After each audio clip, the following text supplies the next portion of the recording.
पुन्हा एकदा झालेली आहे. आज तुम्ही पदभार स्वीकारताय, काय सांगाल? नाही, आनंद आहे. 9-10 वेळा एंट्री झाली, एक्झिट झाली, 9-10 वेळा पदभार स्वीकारला आणि सोडला सुद्धा. त्यामुळे हे त्याच्यामध्ये आणखीन एक भर आणि आनंद आहे अर्थातच. महाविकास आघाडी हे खातं दुसऱ्यांदा तुमच्याकडे येतंय. हा? महाविकास आघाडी सरकार असताना हे खातं तुमच्याकडे होतं. त्यावेळेस शिवभोजन थाली ही योजना तुम्ही सुरू केली होती. आता या सरकारमध्ये थोडंसं मागं पडताना जी दिसते ती पुन्हा एकदा त्याच जोमाने सुरू होईल का? असं आहे ना की हे खातं माझ्याकडे तिसऱ्यांदा आलं आहे, दुसऱ्यांदा नाही. एकदा पवारसाहेब असताना झालं, नंतर इथे जॉईन झाल्यानंतर महायुतीमध्ये त्यावेळेला, आणि निवडणुकीनंतर मात्र मी मंत्रिमंडळातच नव्हतो. पण ते आता पहिल्यांदा. शिवभोजन थाळीच्या बाबतीमध्ये ज्या वेळेला असं काहीतरी ऐकायला येत होतं की ते बंद करणार, त्यावेळेला मी मुख्यमंत्र्यांना भेटलो आणि सांगितलं की हे बघा, रोज 2 लाख लोक, गरीब लोक, कोण श्रीमंत कोण गाडीवर जात नाही ते जेवायला, ते लोक एक वेळचं त्यांना जेवण मिळतं. आता एक वेळचं जरी जेवण मिळालं तर ते 2 लाखाच्या पाठीमागे प्रत्येक घरात जर 5 असेल तर ते 10 लाख लोकांना रोज थोडं तरी सहकार्य मिळालं. 2000 केंद्र आहेत, त्याच्यावर सर्व्हिस करणाऱ्यापासून, मालकापासून तर भांडी घासणे आणि जेवण बनवणे 10-12 तर माणसं असतील काम करणारे. प्रत्येकाच्या घरी परत तेवढीच माणसं आहेत. आता एवढे लोक पोट भरतात आणि रोजच्या रोज शासनाचा चांगल्या प्रकारे प्रचारसुद्धा होतो, कुठलंही शासन असेल. पण त्याच्यासाठी खर्च किती आहे? 140-50 कोटी रुपये काहीतरी खर्च कमी जास्त येत असतो. तर मी सांगितलं हे बंद करू नका. दक्षिण भारतामध्ये या अशा प्रकारच्या योजना, अम्मा थाली वगैरे असं काहीतरी आहे म्हणतात, वर्षानुवर्ष सुरू आहेत ना. त्यात काही बदल होतात म्हणजे वाढ होते, चांगले होते, कमी नाही. आणि आपण एवढे हजारो कोटीचे प्रकल्प आपण करतच असतो, लोकांसाठी करतो, मान्य आहे मला. पण ह्या डायरेक्ट फायदा रोजच्या रोज या लोकांना मिळतो आहे. तर मी म्हटलं की बंद करणं बरोबर होणार नाही, आणि एवढे पैसे काही शासनाकडे आपल्याला नाही असं म्हणणं हे काही बरोबर नाही. आणि त्यावेळेला नंतर मुख्यमंत्र्यांनी पण ऐकलं, नंतर अजितदादांनी पण समजून घेतलं, आणि ते चालू आहे. आता त्याच्यामध्ये वेळेवर पैसे मिळणं, कारण ही मंडळी फार मोठी काही नसतात कॉन्ट्रॅक्टरसारखी, की तुमची 10 कोटीची 50 कोटीचं जरी थांबलं, 100 कोटीचं तरी काम चालू राहतं, तेवढे पैसे त्यांच्याकडे बँक वगैरे असं नाही आहे. वरच्यावर त्यांना पैसे द्यायचे, वरच्यावर धान्य सामान आणायचं. तर त्याच्यामध्ये आता अडचणी निर्माण होत असेल तर त्या आपण ते सॉल्व्ह करू. अर्थसंकल्पामध्ये कोणतीही तरतूद या योजनेसंदर्भात करण्यात आलेली नव्हती, त्यामुळे अनेक प्रश्न निर्माण होत होते. काही नाही, काय नियम आहे तो मला माहिती नाही. काय आतापर्यंत चालूच आहेत, पैसे मिळणारच आहेत. नसेल तरतूद तर यावेळेला पुरवणी मागण्यामध्ये होईल. परंतु तुमच्या कार्यकाळात असताना आनंदाचा शिधा, त्याच्यानंतर शिवभोजन थाळी, इथे लोकोपयोगी योजना होत्या. परंतु आता पुन्हा एकदा नव्याने महायुतीचं सरकार आल्यानंतर ह्या योजना बंद झालेल्या आहेत. महायुतीचं सरकार आल्यामुळे या योजनांवर बंदी येते अशातला भाग नाही. असं आहे की आपला रोजचा जो आहे, दर महिन्याचा एक आपला एक पगार असतो, एक 40,000 पगार असून ठरलेले, दूधवाला एवढे भाजीवाला असतो. आणि एकदम मोठा खर्च कुठला तरी आपल्या घरामध्ये निघाला, मग कशी म्हणते लग्नामुळे निघतो, शाळेची मोठी फी भरायची म्हणून निघेल कदाचित काही हॉस्पिटलाइज कोण झालं तर, मग तो स्ट्रेन जो आहे त्या सगळ्या 40,000वर येतो. तो काय वाढून टाकून देत नाही आपला. आणि मग एखादा खर्च थोडासा आज नाही उद्या करूया, की थोडासा थांबून करूया, कमी करूया, असं आपण सुद्धा करत असतो. सरकारचे पैसे शेवटी तुमच्याकडून येतात, आणि ते पैसे जे आहेत ते काय एकदम काय 40-50 हजार कोटीने काही वाढत नाहीत. आपले पगार पण वाढतच असतात, सगळ्या गोष्टी वाढत असतात. आणि आता लाडकी बहिणीसाठी हा 40-50 हजार कोटीचा जो खर्च एकदम वाढला, त्यामुळे थोडासा बजेट जे निधीवर अडचण निर्माण झालेली आहे. लपवण्यात काय अर्थ आहे? पैशाचं काही सोंग करता येतं का? पण हळूहळू त्याच्यातून मार्ग काढला जातो आहे. आणि मला असं वाटतं की उत्पन्नसुद्धा अधिक कसं वाढेल त्याच्याकडे अर्थमंत्री आपले आणि उपमुख्यमंत्री हे लक्ष देत आहेत. आणि त्यातून मग जो आहे एकदा ती व्यवस्थित सुरू झालं की मग ते सगळा प्रश्न आटोक्यात येईल. सर, या दोन्ही योजना सुरू ठेवण्यासाठी तुमची भूमिका काय असणार आहे? आनंद शिदा आणि शिवभोजन थाळी सुरूच राहणार आहे की नाही, ठीक आहे. आता शिवभोजन थाळी ही तर व्यवस्थित सुरू जातात, बंद होता सुरू झाली आहे ना. ती व्यवस्थित चालवणं हा महत्त्वाचा मुद्दा आहे. आणखीन सुद्धा बरेचसे जे आहेत विषय माझ्याकडे आहेत, ते आता मी घेतो आहे. आपल्याकडे जे आहे जो इष्टांक जो आहे अंत्योदय प्राधान्य कुटुंब आणि अंत्योदय योजनेमध्ये साधारणपणे सगळ्यांना जे 1 लाख रुपयाचं त्यांचं उत्पन्न आहे त्यांना आपण मदत करावी असा हेतू सरकारचा म्हणा. पण जो कोटा आपल्याला मिळाला त्या कोट्याचा ज्या वेळेला आपण पाहिलं राज्याच्या पातळीवर, तेव्हा असं लक्षात आलं की तो आपला कमी पडतो. आणि ज्याचं उत्पन्न 59,000 रुपये शहरामध्ये आणि गावात 45,000 रुपये उत्पन्न आहे त्यांना आपण धान्य हे देऊ शकतो. पण हे धान्याचा हा कोटा जो आहे हा वाढवण्यासाठी 8,20,00,000 असा सुधारित करण्यासाठी आम्ही केंद्राकडे मागणी मागेच केलेली आहे. त्याचा आम्ही पाठपुरावा करू. आता याच्यामध्ये काही लोक जे आहे पात्र नसताना सुद्धा त्याचा फायदा घेतात. त्याच्यामुळे जे पात्र आहेत त्यांना मिळू शकत नाही. आणि मग त्यातील जे अपात्र आहेत त्यांच्याबद्दलची आहे जे काही व्यवस्था करायची ते करून कारवाई करून आपण त्यांना एक मर्यादा जी आहे ती आपल्याला वाढवण्यासाठी काय करता येईल. 59,000ची मर्यादा आहे ती 65,000वर, 45,000ची मर्यादा 50,000वर नेता येईल का, यासाठी एक समिती आपली नेमलेली आहे. आणि मग त्याप्रमाणे आपला कोटा किती वाढतो आहे आणि जे अपात्र ठरलेले जे मुळात अपात्र असून सुद्धा पात्रता त्यांनी धारण केलेली आहे त्यांना दूर करून खऱ्या खुऱ्या गरिबांना हे धान्य वाटप करण्यासाठी आपण प्रयत्न करू. नंतर केंद्र सरकारच्या धोरणानुसार EKYC हा कार्यक्रम राबवतो. अपात्र लाभार्थ्यांच्या जागी नवीन लाभार्थ्यांची आपण निवड करण्यासाठी आता जे तुम्हाला सांगितलं ते. आणि मुंबई व ठाणे शिधावाटप क्षेत्रासाठी विधानसभा मतदार निहाय शिधावाटप कार्यालयाची पुनर्रचना करून जेवढे विधानसभा मतदारसंघ तेवढे शिधावाटप कार्यालय निर्माण करण्याचा आपला प्रयत्न आहे. त्या अनुषंगानं मुंबई आणि ठाणे जिल्ह्यातील शिधावाटप क्षेत्रात एकूण 51 शिधावाटप कार्यालय वाढू शकतात.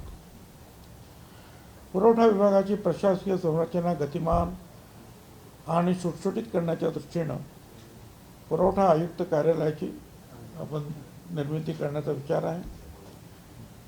आणि राज्यातील पुरवठा विभागाच्या साठवणुकीची जी आहे क्षमता वाढवण्यासाठी तालुका आणि जिल्हा स्तरावर नवीन गोदामं जे आहेत धान्य गोदामं ती बांधण्याबद्दल आपल्याला कारवाई करायची, ती सुद्धा आपण करू. कारण धान्य आल्यानंतर ते जर आपण ठेवू शकलो नाही तर वेळेवर मग धान्य ते मिळत नाही. आपल्याकडे जवळ 54,000 धान्य वाटप करणारी दुकानं आहेत. भुजबळ साहेब, पूर्व विदर्भामध्ये धान उत्पादक शेतकरी फार मोठ्या प्रमाणात आहेत. त्यांचा बोनसचा प्रश्न अजूनही मार्गी लागलेला नाही, वितरण झालेलं नाही बोनसचं. आणि शासकीय धान खरेदी केंद्र अजूनही काही प्रमाणात सुरू झाले, फार मोठ्या प्रमाणात सुरू होण्याची गरज आहे. अवघडी वातावरण आहे, अवकाळी पाऊस आहे. तुमचा म्हणणं जो आहे मुद्दा मला मान्य आहे. मी आताच येता प्रफुल्ल पटेल साहेबांबरोबर चर्चा केली. कारण मागे पण त्यांनी सुद्धा आग्रह धरला होता ज्यावेळेला कुठं अडचण निर्माण झाली त्यावेळेला. तर यावेळेला सुद्धा त्यांनी सांगितलं की त्यांची तिकडे मीटिंग चालू आहे. मला काय मीटिंग माहीत नव्हती. नागपूरला आज तिकडे आपल्या आमच्या पक्षाची मीटिंग आहे. ती मीटिंगच मला माहीत नव्हती. मी अचानक नागपूरला गेलो. ते आमचे जे आहेत राजेंद्र जैन मेळावा एक लग्न जे आहे तिथले आय जी दिलीप भुजबळ पाटील यांच्या मुलीचं लग्न होतं. त्या लग्नासाठी मी गेलो ताबडतोब आलो, कारण इथे मला काम करायचं होतं. त्यामुळे तिथे मीटिंग होती ती कल्पनाच नाही. तर त्यांचा फोन आला होता विमानामध्ये असताना. परत फोन केला तर म्हटलं मला काही कल्पना नाही, तर मी आलो असतो. पण त्यांना मी सांगितलं ते धानाचं वगैरे जे काय, तर म्हणून मी आल्यावर बोलतो आणि आपला प्रयत्न करावा लागेल. आम्ही प्रयत्न करू. ती मीटिंगला कोणी कोणाला टाळलं, तुम्ही जायचं टाळलं की त्यांनी सकाळी? नाही, ते काय ती विभागाची मीटिंग नव्हती. आणि काय आता आपण आपली ही गडबड चाललेली आहे. नाशिकमध्ये जायचं, येवल्यामध्ये जायचं, लग्नाला जायचं, हे सगळं काल गेलो. हे सगळं करून आता आलो आणि परत त्याचा हे निघालं आपलं नोटिफिकेशन वगैरे. म्हटलं चला चार्ज घेऊन कामाला सुरुवात करू. तुम्ही मंत्री झाल्यानंतर शिवसेनेचे मंत्री जे आहेत खूप आशावादी झालेत. त्यांचं म्हणणं असं आहे की आता पालकमंत्री पदाचा तिला सुटेल, नाशिकसाठी तुमचं नाव आणि रायगडचं मी काल सगळीकडे सांगितलं आणि नाशिकच्या तरी वर्तमानपत्रात आलं की नाशिकच्या पालकमंत्र्याच्या वादामध्ये मला पडायचं नाही. मी कालच सांगितलं माझा नाशिकचा जन्म आहे. लहानाचा मोठा जरी मुंबईमध्ये म्युन्सिपाल्टी स्कूल वगैरे शिकत पुढे गेलो शिवसेनेतून, ती गोष्ट वेगळी. पण मूळ जन्म माझा नाशिकचा, म्हणजे मी नाशिकचा बालक आहे. आणि ते बालकपद जे आहे ते कोणी काही काढून घेऊ शकत नाही. आणि आपली जी जन्मभूमी असते तिच्याबद्दल ज्यादा आस्था आपल्याला वाटतं की आपलंसुद्धा शहर हे मुंबई, पुणे, बँगलोरसारखं व्हावं. आणि तो प्रयत्न मी जेव्हापासून नाशिकमध्ये काम पाहायला लागलो तेव्हापासून मी तो केला. आणि त्यामुळे मग हायवेज तयार झाले, एअरपोर्ट झाला, पोर्ट क्लब झाले, फ्युनिक्युलर ट्रॉली झाली, कुंभमेळ्याच्या बऱ्याचशाच्या कामाच्या वेळेला सुद्धा inner ring road, outer ring road, घाटाची ज्या मोठी मांडणी आणि त्याचबरोबर सगळ्या मंदिराची दुरुस्ती, असं बरंचसं काम केलेलं आहे. त्यामुळे आतासुद्धा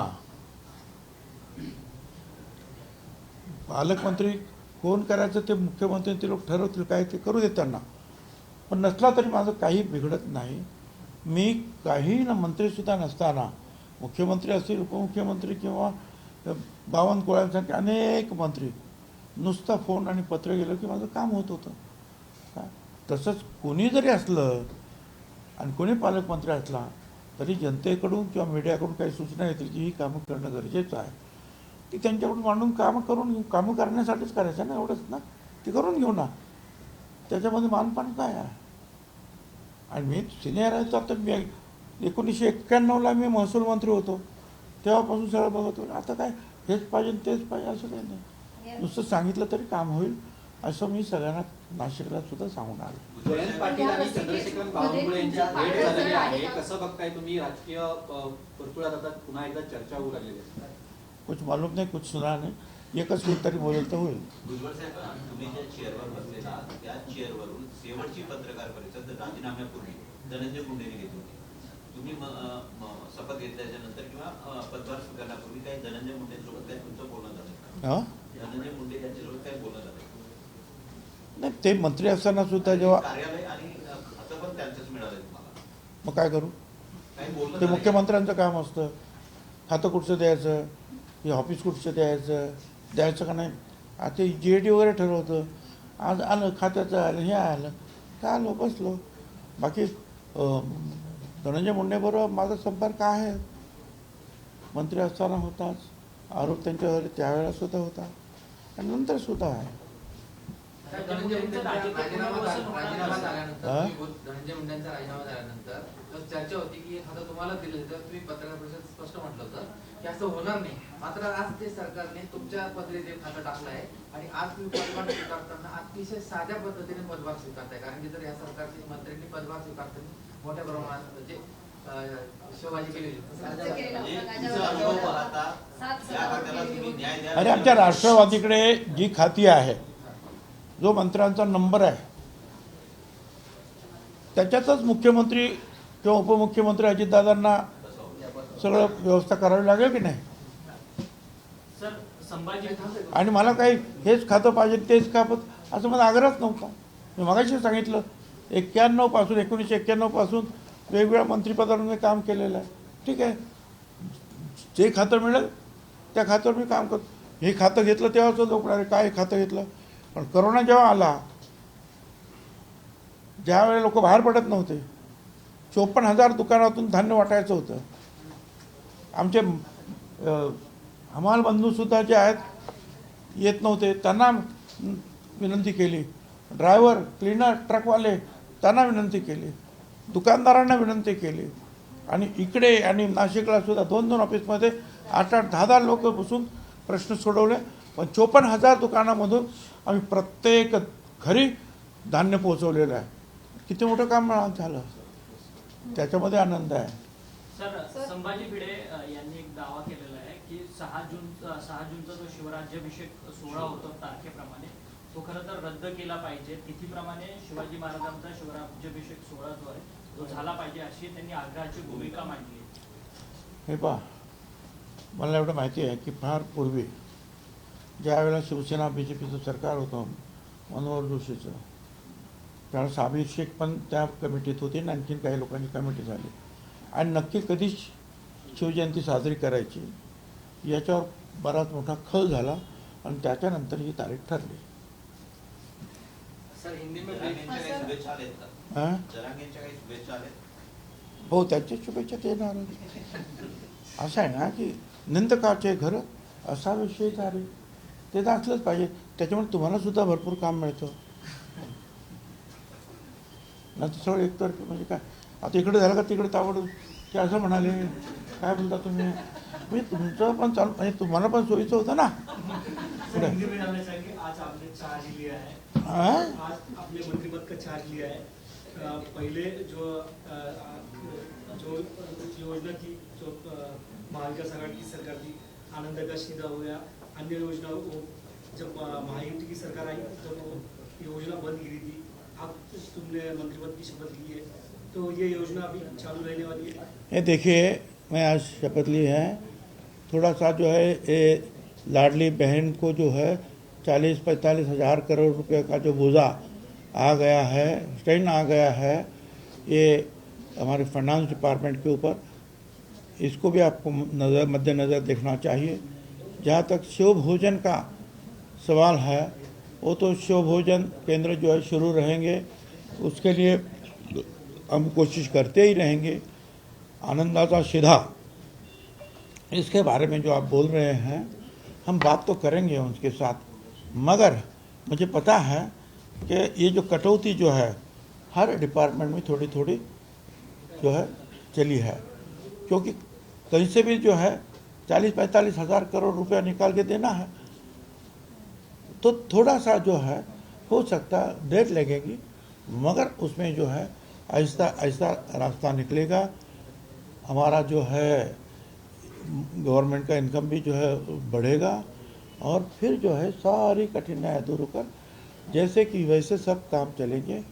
आज आपको पता है कि PWD के जो है कॉन्ट्रैक्टर, इनका भी बहुत सारा पैसा नहीं दिया गया है.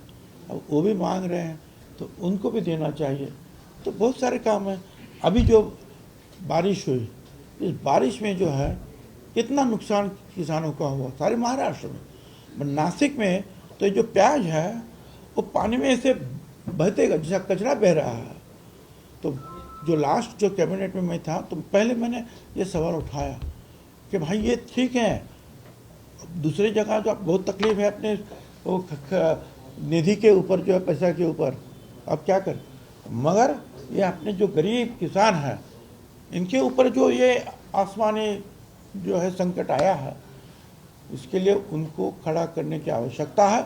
किसी भी हालत में उनको पैसा मिलना चाहिए. और सभी ने जो है मुख्यमंत्री से लेकर सभी ने उसमें हाँ भर दी है. तो ये जो काम जो है ना अभी बीच बीच में जो भी खर्चा ही है, फिर तो पहले क्या है, हम लोग भी अपने घर में ऐसा ही करते हैं, पैसा तो उतना ही है, फिर पहले क्या है दूसरा क्या, तो ढंग से काम करते हैं, होगा वो भी. ऑल पार्टी डेलीगेशन जो ऑपरेशन सिंदूर को लेकर भेजी गई है, ऑल पार्टी डेलीगेशन जो सर ऑपरेशन सिंदूर को लेकर भेजी गई है, उसको लेकर सर आप क्या राय रख रहे हैं? क्योंकि विपक्ष में ही अलग अलग जो है सुर उठ रहे हैं, आपकी क्या राय है? ऑल पार्टी डेलीगेशन से मैसेज जो है वो पहुंचाना जरूरी था वैश्विक स्तर पर? अरे भाई, आप मेरे बारे में कितना अच्छा सोच रहे हो। और मैं छोटा आदमी है, गली का। अब वो दिल्ली में क्या चला है उसके ऊपर मैं क्या राय दे सकता हूँ? भाई देखिए, जो महायुति के लोग लीडर लोग हैं, क्या भी बोलेंगे तैयार हो। ऐसा कुछ, हम तो बिहार में भी कई बार गए हैं, ये तुम्हारे क्या कहते हैं कि दिल्ली में भी गए हैं, हरियाणा गए हैं, कहाँ नहीं गए आपको तो पता है। तो सर नासिक को लेकर एक सवाल कर लेते हैं। आपने कहा था कि जहाँ नहीं चैना वहाँ नहीं रहना से देर आए दुरुस्त आए। बिल्कुल आया ना, दुरुस्त आया ना। अब कोई शक है? बिल्कुल नहीं सर, लगता कोई शक है? अब कैबिनेट के बाद पालक मंत्री का भी पद आपको ही मिलेगा। अरे भाई दावेदारी देखिए, आपकी शुभकामनाएं हैं। फिर से एक बार बोल रहा हूँ, मगर मैं पालक मंत्री का दावेदार नहीं हूँ। हाँ, जो मैं बालक पद है नासिक का, वो तो कोई भी मेरे से छीन नहीं सकता। और 10 जन्म गांव का जो बालक होता है, उसको तो अपने गांव की जो है सुधारना हो, डेवलपमेंट हो, ये आज तो लगी रहते हैं और वो हमेशा रहती है। वो काम मैं करूँगा। नाशिकला काल कुठले शेअर नवीन मार्केट हैं? नवीन शेअर काल नाशिकला तुम्ही ऐकलं? नवीन शेअर नवीन कुठला ऐकलं? अरे बाबा, वो तो चलता है क्या। चांगला होता तो, काय होता ऐकू ना. अरे लोग तो बोलते हैं कि अभी टाइगर जिंदा है, कोई बोलता है क्या है, कोई बोलता है क्या, और लोगों की सद्भावना है भाई। हाँ, हमने तो ये कहा है। अभी क्या है कि आप लोग इतने बड़े बड़े लोगों के सामने बोलना बहुत कठिन जाता है। कौन सा शेर है तो बहुत सारी शुरू हो जाती है। अभी याद नहीं यार।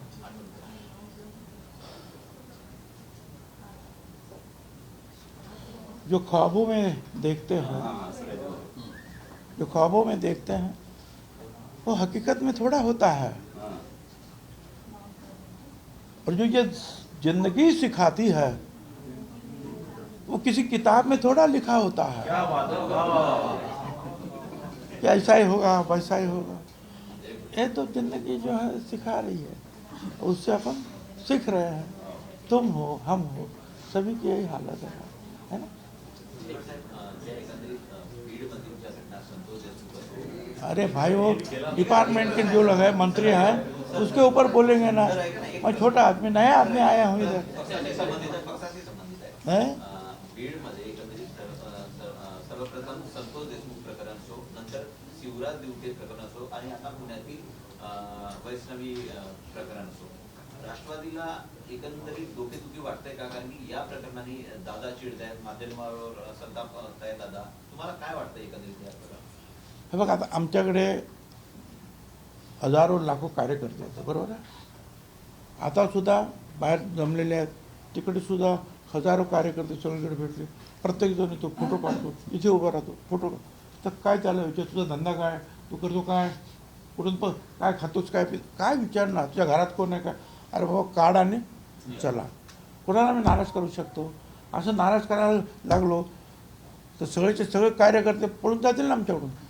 आता या हजारो लाखो कार्यकर्त्यांमध्ये त्यांच्या घरात काय चाललेलं आहे, काय त्यांचा उद्योग आहे, धंदा आहे, काही माहीत नसतं आम्हाला. कोणी तुमच्यासारखा सुद्धा कधी माणूस घेऊन देतो, साहेब माझा मित्र आहे, फोटो काढ बाबा फोटो, चल. प्रश्न असा आहे की पण ज्या वेळेला ह्या गोष्टी समोर येतात, त्यावेळेला मात्र आम्ही त्याच्यावर ॲक्शन घेतो. आणि त्याप्रमाणे अजितदादांनी त्या संदर्भामध्ये कडक ॲक्शन घेतलेली आहे. देश विदेशातील प्रत्येक घडामोडींचे लाईव्ह अपडेट मिळवण्यासाठी आता साम टीव्हीच्या सर्व सोशल मीडिया प्लॅटफॉर्मला लाईक, फॉलो आणि सबस्क्राईब करा. तसंच सर्व नोटिफिकेशनसाठी बेल आयकॉन प्रेस करायला विसरू नका.